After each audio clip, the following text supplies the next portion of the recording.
Hello friends, welcome back. Been a while, I haven't uploaded on my channel in a hot minute due to laziness and procrastination, and it's probably been even longer since I uploaded one of these kinds of videos where I'm talking about a new class release and what it does and a general overview. I did it last year with Summoner and with AGS just dropping the 2023 Summer Roadmap, which includes Aeromancer and Slayer, both classes that I've played extensively and know quite a bit about. I figured I'd do it again for these classes too. However, there's a small caveat to that. When I made the Summoner video, I actually played both the Swiftness and the spec variants. However, with both Aeromancer and Slayer, I exclusively only play the Swiftness variants, so I'll only be going over those. I don't know enough about the spec versions of these classes to confidently make a video discussing them, so you'll have to go to another creator for those. The Aeromancer video will be released alongside this one, so if you're interested in that, please look for that on my channel. This one will be specifically and only going over the Predator Slayer build, which is the Swiftness build. So, quick overview. Predator Slayer, or Slayer itself, is a gender unlock of the Berserker class, an existing warrior class in Lost Ark. Even though it's titled as a new class, new classes in Lost Ark are classified in two different ways, which are new concepts and gender unlocks. A new concept is when they release a class that uses a weapon and an identity that we have not seen prior. An example of this is in the Korean server, we're getting a class called Soul Eater pretty soon. We don't know what its identity does, and it's using a scythe, which no class prior has used yet. However, with Slayer, this is a gender unlock. It's more like Gunslinger, which is the counterpart to Deadeye, and Striker, which is the counterpart to War Dancer. She also uses a War Dancer. The glow is exactly the same. The identity does exactly the same thing. However, the key things with gender unlocks is almost half the skills are different. The engravings are similar, but different. The awakening are completely different, and sometimes the specialization, the scaling is different, or it does something completely different, which is actually how it works with Slayer, which is a first. Though with this build, we don't really take advantage of the specialization stat at all. It's still worth noting and worth knowing. So Predator Slayer, this is the Mayhem Berserker equivalent for the gender unlock. Though there's a lot of key differences that set it apart from Mayhem Berserker. The gist of it is that Predator Slayer is a super high speed, high paced build that rewards a highly aggressive playstyle. This build actively rewards you for attacking non-stop and attacking at every possible window you can, and actually punishes you if you cannot for some reason. Either you're playing too passively, you don't know the encounter well enough, or there's just a lot of bad strings of boss patterns in a row that don't allow you to attack the boss. So it's a double-edged sword. That being said, something worth noting is this is a very easy class to play. It's incredibly easy to pick up this class and start doing well on it immediately. It has a lot of innate mobility with its high swiftness.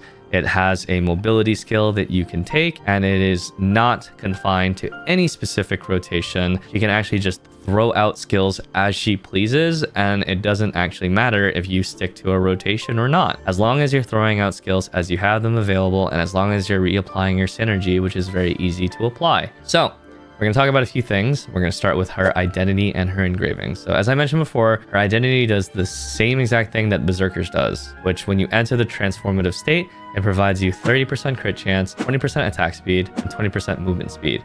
It also enhances your auto attack and gives you a skill called Bloody Rush. The name is actually different for Slayer, but I'm just going to use the name Bloody Rush. Easier to understand that way. But when you're playing the Predator engraving, you actually don't get to use Bloody Rush. It just disables it. It blocks it out entirely, which is different than Mayhem Berserker, because Mayhem Berserker transforms Bloody Rush into Dark Rush, which doesn't do a lot of damage, but they still get to use it for stagger, they still get to use it for tenacity, and they still get to use it for a tiny bit of extra damage. In the case of Predator Slayer, you don't get the skill at all. It will block it out entirely, like gray out. The engraving also gives you 40% crit damage, which is additive, and most importantly, it gives you, every time you hit an enemy, 10% of your identity bar regen and 3% of your max mana regen. And both of these are on a 1 second internal cooldown before they can proc again. But this is what lets you maintain your state, and this is what also allows you to maintain your mana. And this kind of goes back to the key differences between Berserker and Slayer. Berserker cannot go full swiftness, because if he does that, he will run out of mana. However, Slayer, she can because of the mana leech. And Mayhem Berserker is always in his state forever. Once he enters it, he never leaves it. Even if he does nothing, he's permanently in his state. Predator Slayer, her state actually runs out and you have to maintain it for as long as possible. And so the 10% identity regen, it sounds like you would be able to maintain your identity forever this way, but there's a kicker. And that is every 3 seconds, you build 1 stack of a debuff called fatigue. And this debuff increases the rate at which your identity bar drains infinitely. And so it'll keep building up and keep building up. And eventually it's going to be draining faster than the 10% that you can drain per second. And you won't be able to upkeep it anymore. The positive, though, is that the fatigue stacks have another function. And that is for every 1 stack of fatigue that you have, it will lower the cooldown before you could re-enter your identity state again by 1 second. So the way the identity state normally works is when it depletes, there's normally a 30-second cooldown where your character cannot re-enter their identity state. This is the same for both Berserker and Slayer at its base. However, the way that it works for Slayer is the more fatigue you get, the shorter the cooldown at the end. So let's say you get 25 fatigue stacks and your identity ends. Instead of waiting 30 seconds, you actually only have to wait 5 seconds, which is cool. And the last part about her Predator engraving is that whenever the cooldown ends to re-enter her identity state, it will insta-fill the gauge 100% immediately. So you don't have to build into the state. And this is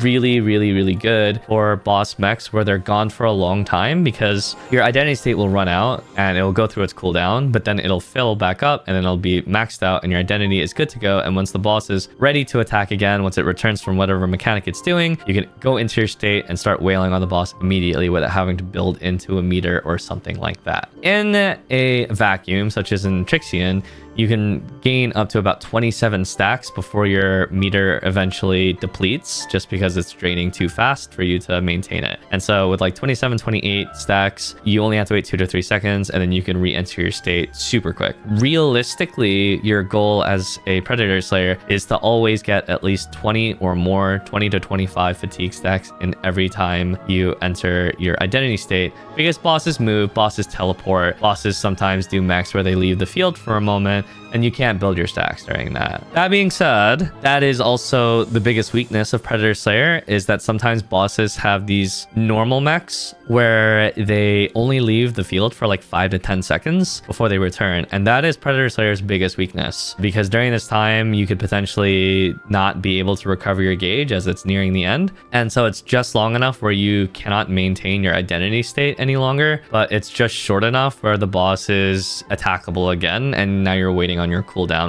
and you kind of have to like make decisions on what skills you're using outside of your identity and which ones you're saving as you go back into identity. And that sucks. There's a few bosses that do that. For example, in Kakul Gate 2, you know, when Kakul jumps in the air and drops some bombs on the ground, you can't hit him for about 5 seconds while he's doing that, but then he's back on the field immediately. And, you know, that could have been time that you could have extended the duration of your identity state. And, you know, those attacks suck. And there's definitely some fights that do that. But you learn over time that even outside of her identity state, Slayer's pretty strong. Even outside of her identity state, she's at around 140% attack speed, movement speed, and her skills still chunk for a lot of damage and her cooldowns are still low. It's just beneficial because certain tripods interact with her identity state and you definitely do more damage or you have faster animations during that. Talking about her synergy, she has technically the least desirable synergy.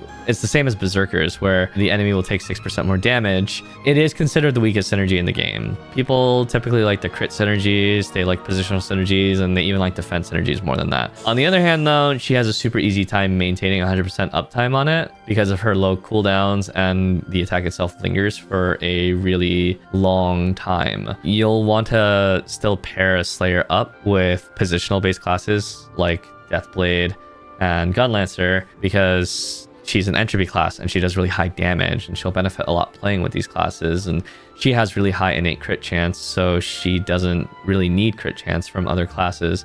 And it's not great that you're only giving 6% to your allies, but honestly, her high damage output kind of makes up for it. So you still want to pair her up with the classes that boost her damage the most. Stat distributions, common engravings. No matter what build you decide to play with her, you play pure Swiftness with crit secondary. She gets a lot of personal crit from her native crit stat, entropy set, identity, 10% when back attacking. It's super consistent, her back attacks. And for engravings, I'd recommend Ambush Master, Raid Captain, Grudge, Mass Increase, her class engraving, and Adrenaline at level 1 once you can do a 5x3+1 build with ancient accessories. Adrenaline's just extra crit. She doesn't really need it, but it's really easy to maintain, and it's pretty high value for a level 1 engraving. Regarding mass increase, there's a lot of people that ask why mass increase instead of cursed doll. It's a lot simpler than you would think. It's because 18 is bigger than 16, and I'm almost like, I fact checked this a few times. I went through a few online resources. No matter where I check, it does confirm that 18 is a bigger number than 16, and so since mass increase increases your damage by your AP by 18%, it is more than cursed doll's 16%, so you should use mass increase. In a non-sardonic manner though, a lot of people don't use mass increase because the 10% attack speed penalty is actually kind of annoying. However, because Slayer has so much attack speed that she goes over cap,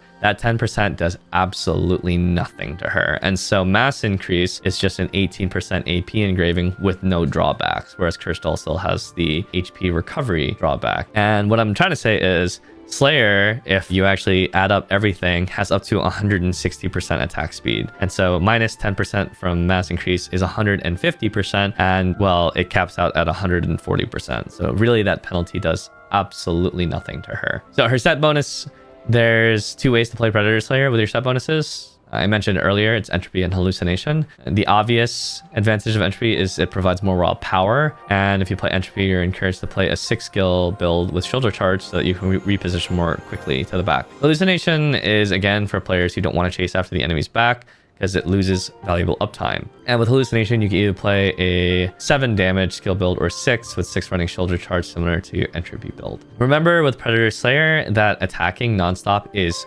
super important.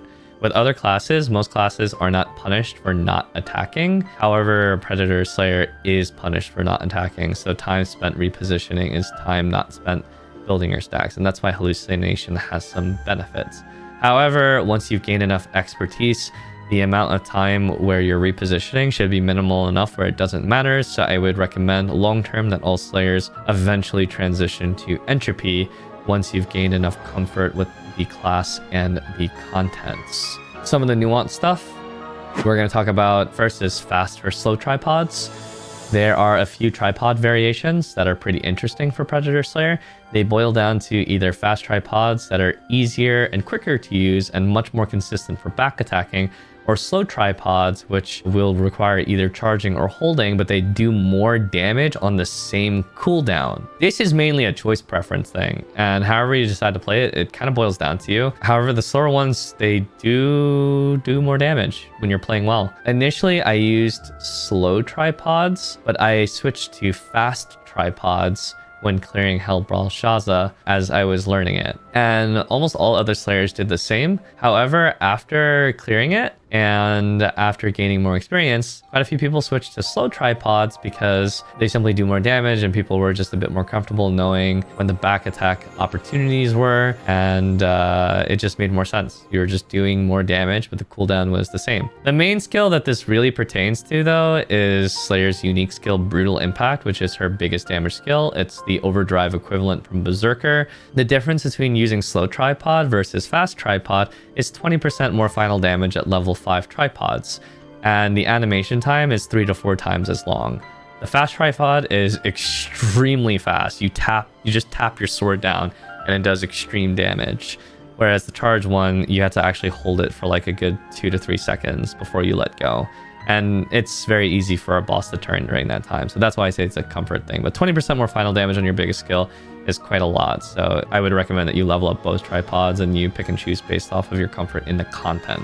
And the next thing that we kind of talk about is mana issues. Even if her engraving has built-in mana leech to support constant attacking, she still runs into mana problems if your uptime is too high and you're throwing out literally everything in a kitchen sink at the boss. So if you're throwing out absolutely everything, including your shoulder charges, you're going to run into mana problems, especially if you're playing with a supporter that gives less mana and you're not using mana food. So you kind of have to bring mana food. And sometimes if you're really on a roll, you have to be careful and selective with some of the skills that you use, namely shoulder charge. The shoulder charge is great to throw out there, especially if you use a quick recharge rune on it, but it does have a mana cost associated with it. And so you just have to be mindful of that. This is mainly only an issue once your cooldown gems get high enough. So when your cooldown gems are lower, you probably won't run into this problem. But you definitely will run into this problem while you're leveling up your Slayer and you don't have as much max mana. So at the lower 50s, especially, you can run into this. Let's talk about her counter. Predator Slayer's got some kind of cool counter stuff. Her main counter applies her synergy, so you can't really hold it. But since the duration is a lot longer than the cooldown and it lingers, you actually do kind of get to hold it a little bit. You just kind of have to make sure the synergy is always applied. Depending on your skill choices, you can also take a second counter, which is also a secondary DPS skill. So it gives you 2 counters in your kit, which not a lot of classes can say they have. And talking about skill variation, we should talk about that because Predator Slayer actually has skill variation, unlike many other classes. She's got a lot of skill choices that fill the last 2 skills in her kit. 6 skills basically always stay the same in the Predator Slayer loadout, but the last 2 skills are from choices of 5 pretty good skills. And those skills are Final Blow, Fatal Sword, Cruel Pierce, Furious Straw, and Mountain Cleave. 3 of these skills are found on Berserker as well. As you can see, they have different names, and 2 are Slayer exclusive. Final Blow, which is also known as Finish Strike on Berserker, is the strongest in terms of raw damage and stagger, but it's also the slowest. It also has 2 weak point, which is pretty cool. Cruel Pierce and Furious Straw are actually both the skills that are unique to Slayer. They are the fastest, but technically they deal the lowest amount of damage among the 5 choices. And remember, the damage differences between these 5 skills isn't so high where it's super important, so you have to pick based off of what you're most comfortable with. If you are a more skilled player that know the damage windows better, then you should consider the slower skills that do more damage. But if you want something that's more comfortable or you want something that's more convenient, the faster skills are definitely a lot easier to use and be more consistent with back attack with. Furious Straw is actually the second counter that I mentioned previously when we were talking about the counters. Furious Straw is not only a damage skill, but it's also a counter skill as well. These skills actually also benefit from, they only level up 2 tripods. Most of the damage skills, you level up 3 tripods. These only level 2 because their first row tripod maxes out at level 1 and gives them paralysis immunity so that you don't get flinched while using them. Final Blow is Berserker's Tempest slash equivalent, and it's also one of the highest damage skills because the cooldown on it is super low and it does respectable damage. So over a long period of time, it's actually quite strong and a higher damage contributor than some of the weaker options that we just talked about. And so for the highest damage setup, people commonly take Fatal Sword with Final Blow or Finish Strike with Tempest Slash if you're using Berserker terms. Mountain Cleave is Berserker's Sword Storm, and it's kind of an in-between option that does pretty good damage with okay cooldown, but the main benefit of it is obviously it's a ranged attack. So when you're backed off, because the boss is doing a dangerous close range pattern, you can still use it to keep attacking even while you're disengaged.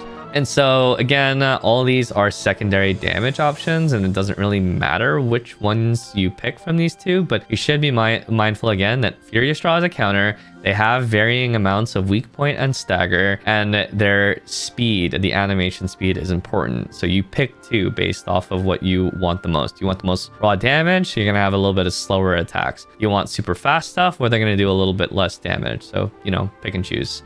You want a lot of weak point, you can take double weak point skills if you really want. That's an option too. Chaos Dungeon and Hell Mode. Let's talk about those, since I always talk about those in these videos. Predator Slayer's Chaos Dungeon is probably one of the best in the game, actually. Her unique skill, Guillotine, has access to a tripod that reduces its cooldown based off of how many enemies you hit. And this is up to 7 seconds. And so if you're playing Predator Slayer and you are full Swiftness, and let's throw a Dominion set in there, and you hit 7 enemies every single time, well, you can basically bring this skill's cooldown to 0 seconds, and you can spam it ad nauseum in Chaos Dungeon. So it's a lot like Gunlancer's Burst Cannon or Machinist's Spinny Attack, where you can just use it infinitely, non-stop, and just wipe everything around you over and over and over. The difference is Slayer's is even better because it's an instant, super high damage attack that does tens of millions of damage to mobs with no cooldown. So it's actually super fun and comfortable. And I always get a laugh when people watch my gameplay on Slayer and they're like, why is there only one skill on your hotbar? Well, it's because it's the only skill that I need. Let me change my game category on Twitch to Path of Exile, because that's basically what this gameplay is like. Hell mode, Inferno mode. Like I mentioned, I recently went through Hellbrawl Shaza. That was a 100-hour ordeal, and probably for a good 70 hours of it, I played exclusively Predator Slayer, and I cleared it with Predator Slayer. She rose to the top of Hell mode picks recently due to her really high damage as a Swiftness build and really comfortable playstyle. It's a really long form fight, so Slayer performs really well in it, and just in particular in Hellbrawl Shaza, she didn't really have any of those patterns where she disappears just for like 5 to 10 seconds, so the format of the fight was so good for Slayer in Gate 5. It was a lot harder in Gate 6 comparatively, because a lot more of the mechs had you go away, and I even saw that many other Slayers and other parties also struggled on this front here in maintaining damage compared to Gate 5, and so it kind of shows you and kind of amplifies the weaknesses of Slayer there. You do need a really strong understanding of when you can greed though, which is harder in Hell mode compared to normal contents, where in normal contents you can just overgear content, and if you get hit it doesn't really matter because you can just pot up. In Hell mode, some stuff's actually lethal if you don't get the hell out of the way, and so you need a really good understanding of how to work with your supporters so you know when you can greed. This is like the #1 example, right? When your supporter uses their awakening skill and you get a fat shield that lasts for a really long time, your supporter is telling you, hey, get in there and fight. You have a shield, you're going to take no damage. There's a lot of people that continue to dodge patterns even with that giant shield on them, and they're not greeting when they should be greeting. And that is the kind of playstyle that you need to understand if you're going to be playing Predator Slayer in Hell mode. You need to know when you have DR. You need to know when you have shield. You need to know when you can eat attacks, because the supporter will heal you up later, because it's very important, because uptime is everything for the Predator Slayer build. Even though this is very nuanced and it forces you to learn a new thing which you might not be comfortable with, it will make you a better player overall, even outside of Hell mode content. So it's kind of good. It's kind of like Hyperbolic Time Chamber. Defenses, Slayer is just a naturally really tanky class. It doesn't have any mitigation, but she is pretty thick in all the right ways, so you can take quite a bit of punishment without dying, and a lot of things that kill other classes just simply will not kill you. In summary, what is she best at? Predator Slayer. She's really for players who want a high, fast-paced, snappy damage healing class that requires minimal thinking. She's a Swiftness class that does super high damage, and that's rare. There's not a lot of classes that fall into that setting, especially outside of Hell mode, where usually the game is specialization dominated. And she's just going to be a great option if you are someone who's addicted to those Swiftness builds. While the damage output of Mayhem Berserker is similar at the highest levels, Predator Slayer is a non-committal class. And so if you play this, I mean, the really big benefit is you just probably won't be nearly as stressed out comparatively. Even if the damage is pretty similar, you're just going to need to be having more fun in general playing this compared to the male counterpart. And that's why I think she is a great pick. And lastly, of course, because people are probably curious, damage gems. It's a 6 damage gem class. So even though it might be a little bit cheaper on the accessories since it's Swift Crit, the books will likely be pretty expensive for her engravings. And obviously 6 damage gems is on the higher end of things in terms of cost. Once you're getting to those higher levels, if you're raising this character either as a new main or a high level alt, reaching her maximum damage potential will be a little bit harder. But she is a bit more front loaded in the damaging skills, and so you can neglect certain skills like those secondary skills that I mentioned and have them a little bit lower level gem while you focus on higher level gems on bigger skills like Guillotine and Brutal Impact and Volcanic Eruption, which is her Hellblade. Mildly annoying, by the way, that they changed all the names of the overlapping skills compared to Berserker, because now that is just going to confuse people if I'm talking about Slayer skills and they have a completely different name, even though they do the same exact thing as Berserker. But, you know, it is what it is. Anyways, I had a lot of fun playing this class. She's super fun. You can always find me doing gameplay of her every day on my Twitch channel. So if you're curious about her gameplay, you can check it out. And then as I'm doing more Hell mode and slowly pursuing things like Deathless, you'll probably be seeing more gameplay of her as well. And just because everyone asks about her outfit, this is not a class-specific outfit. This is the Lunar New Year skin from this year. So for the Western folks, you will see the skin Lunar New Year 2024. Hope you guys enjoyed the video. I'll see you guys either on my stream or on the next one. Later.